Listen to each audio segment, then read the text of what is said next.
Who is Saint Germain, and why is he important to the events happening today? Saint Germain is considered to be an ascended master by many occult groups. Before his ascension, he incarnated many times or lived many lives throughout history. These incarnations have been documented by his followers in Theosophy, the New Age, Freemasonry, the Order of the Golden Dawn, the Rosicrucians, and the Knights of Columbus for centuries.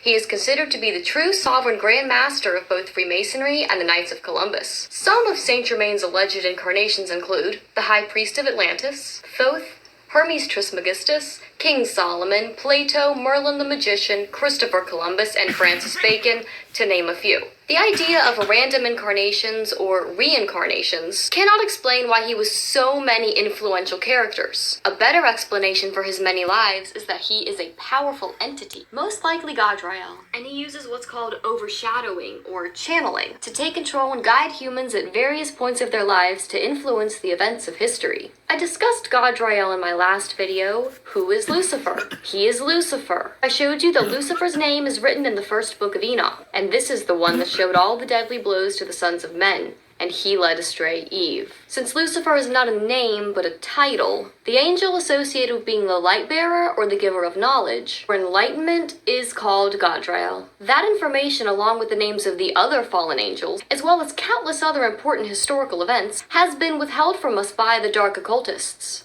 throughout history who wanted us to remain ignorant. Knowing that Lucifer's name is Gadrael will become important as I discuss the history of Saint Germain and his many incarnations. Saint Germain's followers claim that he was Hermes, an Egyptian sage who was synonymous with the god Thoth. Hermes is credited with creating alchemy and developing a system of metaphysical beliefs that are known today as Hermeticism, which is the basis of most modern right-hand path magic. Before he was considered a god, he was the greatest Egyptian philosopher and the founder of ancient Egyptian mystery schools. He received his wisdom while in a meditative trance and wrote over 40 books, including the Emerald Tablets. It is in the Emerald Tablets that Thoth, or Hermes, connects himself to Atlantis, claiming that he was the high priest there. To the Egyptians, Hermes' knowledge was so great that they saw him as a communicator with the gods, and eventually inducting him into the Egyptian pantheon of gods. Another book he allegedly wrote, the Book of Thoth, was written in Egyptian hieroglyphs and described the key to immortality through a process of awakening certain areas of the brain similar to the practices of Buddhist monks.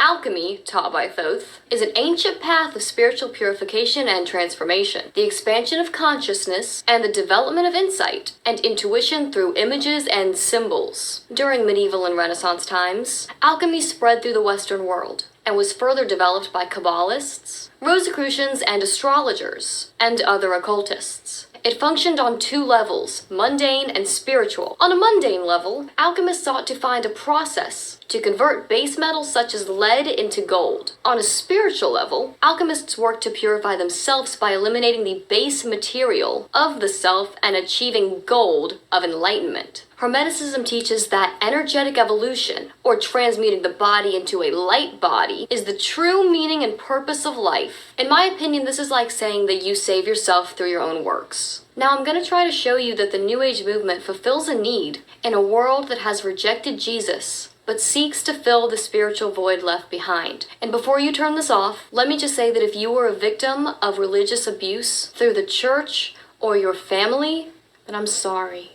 These organizations and beliefs are usually contradictory with the actual living word of God. If you reject God based on the actions of men, that's like saying that you'll never eat vegetables again because you hate vegans. Instead of being angry at God, become angry at the people who twisted and abused the truth for their own need for control, or used it as a form of punishment. I'm going to be addressing this exact issue in a future video. If you are in the New Age or in the occult, please continue watching this video because I made it to try and give you a different perspective and a different way to think about this whole thing. So back to Hermeticism. The Hermetic Order of the Golden Dawn is a system of magic practiced by adepts, and interestingly, it is also an organization within the Illuminati. Through traditional initiation and spiritual practices of Hermetic astrology, magic, and alchemy, it promises to give you the concrete tools to achieve the solar ascension. Many people today believe that there will be a solar flash and the ones who have chosen to ascend will become light bodies at that time. If you watch my other videos, The Prophetic Protocols of Q, you'll know that Q is following the protocols of the illuminated sons of the Golden Dawn, which correlate to Saint Germain's plan for humanity. Most secret societies' beliefs and rituals can be traced back to the Egyptian mystery schools or to Babylon. The most powerful of these mystery schools was known as the Royal School of the Master Craftsmen at Karnak, or as the Great White Brotherhood. It's called the White Brotherhood because of the white robes that they wore and also the type of magic they practiced, as well as the white powder they made known to the Mesopotamians as shamana, the high ward firestone, the elixir of life, philosopher's stone, or white bread to the Egyptians. After his time as Hermes, it's claimed that Saint Germain was King Solomon, the son of King David of Israel. King Solomon was the author of the Goetia, or Goetia, and the Keys of Solomon. He was rich, apostate, followed many gods, and was one of the greatest alchemists. He knew how to trap spirits into seals and use them for his own purposes. He is revered by the Freemasons, and he was, indeed, one of the most influential humans in the history of magic and secret knowledge. It's no wonder then that the goal of Freemasonry is to rebuild Solomon's temple, which they know is actually within, rather than being a temple itself. You are the temple. After his time as Solomon, it's claimed that Saint Germain was Plato, Merlin the Magician, and Christopher Columbus who discovered America. Saint Germain incarnated again through Sir Francis Bacon. Bacon wrote under various pen names, one of which being Shakespeare. Bacon was King James's Lord Chancellor, a master of alchemy and the occult, and is considered to be the father of deductive reasoning. Bacon's book, The New Atlantis, predicted a place where freedom and peace would reign under Masonic order, without despotic rulers. It would be the place where the heritage of the House of Solomon could prosper under a golden age of science and logic. Bacon is also credited for providing ideas for the Great Seal of the United States. In 1626, Francis Bacon faked his own death and went to the Rákóczi mansion in Transylvania, where he continued his work in alchemy. Theosophists claim that on May 1st of 1684, he mastered the alchemical secrets and transmuted his mortal body into an immortal body. Francis Bacon chose to join the Great White Brotherhood of Light, a group of ascended masters. Now ascended, Bacon chose to work with humanity to help them all ascend. New Age theology says that as an ascended master, he was allowed to return to a human body in order to teach others how to overcome the laws of the physical universe and usher in the golden age of humanity. It is said that when he reincarnated after his ascension, he was adopted into the royal house of Francis Rákóczi II of Transylvania. When he grew up, he chose the Latin name Sanctus Germanus, or Saint Germain, meaning holy brother. We all know that Gaudreau likes his Latin names. So now we have a partial genealogy of the ascended master known as Saint Germain. He was Hermes or Thoth, King Solomon, Christopher Columbus, Francis Bacon, and finally, the Count of Saint Germain. The Count of Saint Germain was known as the Wonder Man of Europe and Asia. He was a diplomat, an alchemist. He spoke every language. He could remove flaws from jewels, and it said that he had an elixir of life that preserved his health and youthfulness. No one knew exactly where he came from, or how old he was. It is said that he was seen for over 200 years. If you'd like a more complete history of Saint Germain, I suggest watching the video Changes on the Horizon. I'll leave a link to that in the description. Saint Germain worked closely with the Rosicrucians, the Fratres Lucis, and the Freemasons. He also started the secret society known as the Knights and Brothers of Asia, who studied Rosicrucian and Hermetic science. In 1727, Saint Germain developed secret money-making techniques that he shared with European royalty and bankers. Instead of sharing the wealth with humanity, the bankers squandered it for themselves. So in 1729, Saint Germain created the World Trust. He specified that the World Trust would be released by the year 2000. And that was not an easy task, and is also the subject of my next video. In the 1770s, his followers say that Saint Germain worked behind the scenes with George Washington, Thomas Jefferson, and Benjamin Franklin, preparing the U.S. Constitution and Declaration of Independence. Saint Germain reformed the Freemasons and the Rosicrucians, secret societies. Are you noticing a pattern here? Nobility, alchemy, secret societies. Saint Germain was rumored to have died in 1784, but there were no witnesses and no record of such, and no one knows where he was buried. 10 years later, he was cited in Paris during the French Revolution.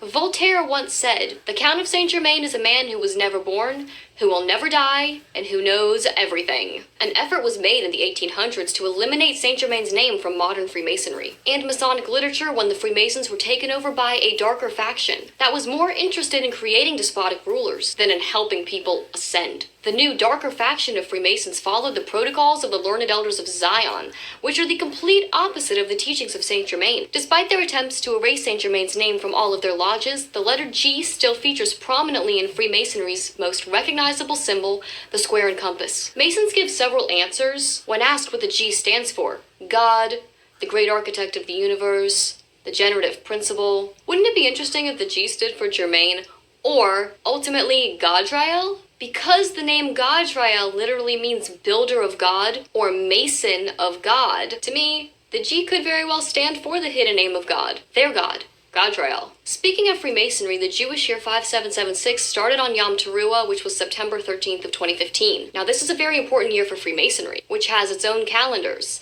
and to Masons, 5776 is known as Anno Lucis, or the Year of Light. This was indeed the year that Saint Germain regained control over the Freemasons, and began to wage a war on the Cabal, that darker faction that took over for so many years. Now, in the Bible, the Cabal can be found in Revelation 13, as the first beast. In America, during the Obama administration, the Antichrist spirit of Belial could be found everywhere as we lived in a constant state of heightened fear. There was a fear of a military coup, of CERN, of Jade Helm, of mass shootings and guillotine-filled FEMA camps, apocalyptic doomsday scenarios. We started to notice a different kind of shift in 2015 when the Supreme Court ruled on same-sex marriage. When love won. Now the world literally shifted in that same season when the possibly prophetic Nepal earthquake in April killed over 7,000 people. Where do the gods live? Gods live in the temple. On April 25th, in less than 2 minutes, centuries of history and culture are reduced to rubble. No, there's no temple, meaning there's no God. Just like the earthquake in Revelation 11 says. 2015 was also the beginning of what the Cabal called weather warfare. This time in history was the beginning of the transition between the first beast of Revelation, the Cabal, to the second beast of Revelation, the Alliance. We've been experiencing Revelation 13:10, or the transition between the two beasts, ever since, and now we are ready to see the second beast, the Alliance, the false prophet, take over completely. In 1790, Saint Germain prophesied to his Austrian friend that exactly in 85 years will people set eyes on me again. 85 years from that date brings us to 1875. It just so happens that in 1875, Helena Blavatsky founded the Theosophical School in New York City. Helena Blavatsky said that Saint Germain was one of her ascended masters of wisdom. Theosophy would introduce the idea that man's true liberation can come from the soul within, his higher self, and that each individual was indeed a part of God itself.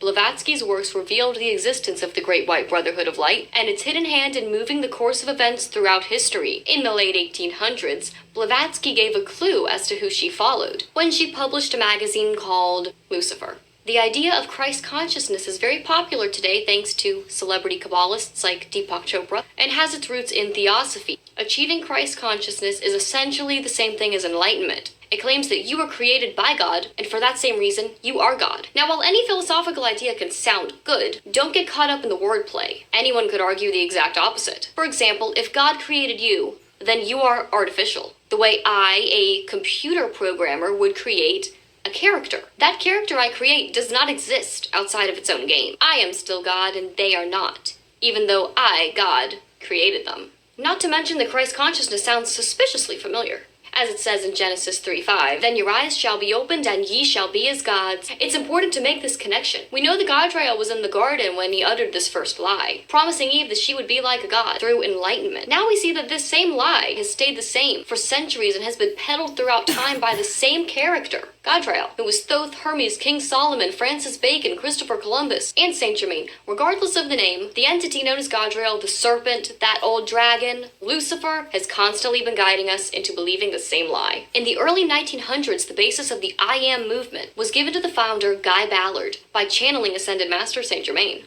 He taught Guy about the great creative word, or I Am. The I Am presence is said to be in each person and represents a point of contact with divine reality. The I Am movement was also instructed to preserve the idea of America, a revolutionary experiment in freedom, also known as the Great Masonic Experiment. In the 1950s, Saint Germain again used another messenger, Geraldine Innocente, to form the Bridge to Freedom movement. Through this movement, Saint Germain revealed more about the structure of the Great Brotherhood of Light, its continued governance of world affairs, and presented its future plans to bring in the new era. In 1958, Saint Germain used another messenger, Mark Prophet, and formed the Summit Lighthouse movement, together with his wife, Elizabeth Clare Prophet. They formed the Church Universal and Triumphant, a church dedicated to Saint Germain, Theosophy, and the I Am presence. Elizabeth Clare Prophet describes the Ascended Master Saint Germain as the violet flame, the Shohan of the seventh ray, and the sponsor of the United States. This is why America is so important at this time in history. Remember, Saint Germain was overshadowing Christopher Columbus, who was credited with discovering America. In reality, he didn't discover anything. He destroyed a nation and its people. From Hermes onward, it is said that Saint Germain tried to liberate humanity from the tyrannical rulers and raise human thinking and logic. His followers say that the whole earth is subject to his will, as he now takes his place as the teacher for the new Aquarian age. This quote from Elizabeth Clare Prophet explains exactly what's happening today, with the emergence of Q and Trump eliminating the deep state. She says, "At the helm of this momentous purging of Earth's dark forces is the great and holy master Sanctus Germanus, again appearing at this particular flashpoint as he did in the past history to guide and protect us at the threshold of the new age." Trump's sole mission is indeed the same as the one attributed to Saint Germain, to get rid of the dark cabal, or drain the swamp. So in conclusion, this New Age movement, based on ancient secret knowledge, is just a religion for people who are not religious. Not only has most of the world embraced the New Age, the world has also fallen for the deception of the new worldwide religion, love. This new mindset instructs humanity to love everyone, because we are all one, and to send love and light. This translates to avoidance of personal responsibility and avoidance of accountability of actions. When everything is permissible, what is the point in modifying your behavior? Unconditional love corrects, instructs, and condemns that which is not true or safe. Truth is love, and sometimes love hurts. I know some people are not going to like what I have to say because it makes people uncomfortable, but I'm trying to present you with information you can arm yourself with, to speak the truth to people around you in your own life. The hidden knowledge within the occult is very ego-driven, and that it somehow has more value because it is hidden and takes a bit of work to find, when it's really just a watered-down or twisted version of truth. But because it is hidden, there is a certain value placed on its information. After all, value is created in scarcity. But that's the thing. As history will show, the information found in the ancient world that's been rebranded into the New Age is not scarce. It's saturated our entire world for centuries. What is extremely scarce is the truth. Some say that God did not want mankind to be wise like him. Yet, a major source of their power on earth is by doing just that, withholding knowledge from mankind, whether it be through education, initiation, or through positions of power. The uninitiated are somehow less than and unworthy of information. It isn't until the initiate can control his lower self, or base instincts, that he is worthy of learning philosophical principles. Again, this is contrary to everything God and Jesus did. His information was open to all people in all places. How is it then that God is cruel for withholding information, but when Lucifer does it, it is not cruel? It is not logical or wise to believe that Lucifer is the god of wisdom, enlightenment, and knowledge. John 8:44 says he was a murderer from the beginning, and does not stand in the truth because there is no truth found in him. Of course, God told Eve that if she ate from the tree of knowledge of good and evil, that she would surely die. Lucifer told her that if she ate from the tree, she would be like a god. Eve believed him, and ultimately she died. So which one of them told the truth? And then there are some who believe that they are God. So, you are God. Why are you taking orders from other people? Or from other gods, like the Ascended Masters? Why aren't you making the rules? Even worse, why are you subject to a plan or an agenda, instead of making the plan yourself? You're a god, and yet you're still learning? You mean you're not all-knowing? Jesus teaches about this exact ideology in Matthew 24. Verses 4 through 5, when he says, "Take heed that no man deceive you, for many shall come in my name, saying, I am Christ,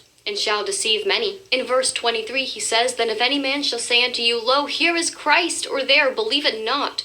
For there shall arise false Christs and false prophets, and shall show great signs and wonders, insomuch that, if it were possible, They deceive the very elect. Not only has Christ consciousness deceived the New Agers, but even the elect, or those who identify as Christians, have been deceived by Trump and Q, who have somehow managed to cancel the tribulation.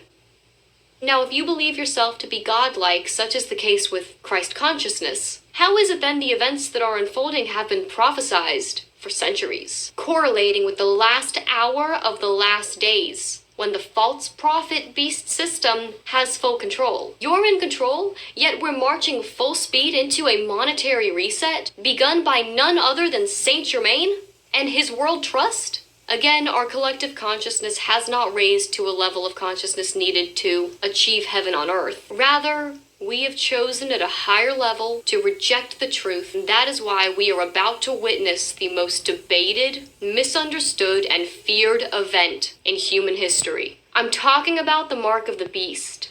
In my next video, I'm going to tie up how all of this relates to the last prophecy to be fulfilled before Jesus' return. I should say Jesus' physical return. And what Saint Germain, the New Age, King Solomon, Q, Trump, and gold have to do with it.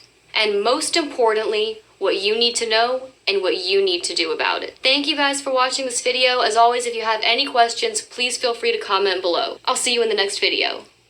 You believe in God, Carl? Sure, I believe myself. Why wouldn't I?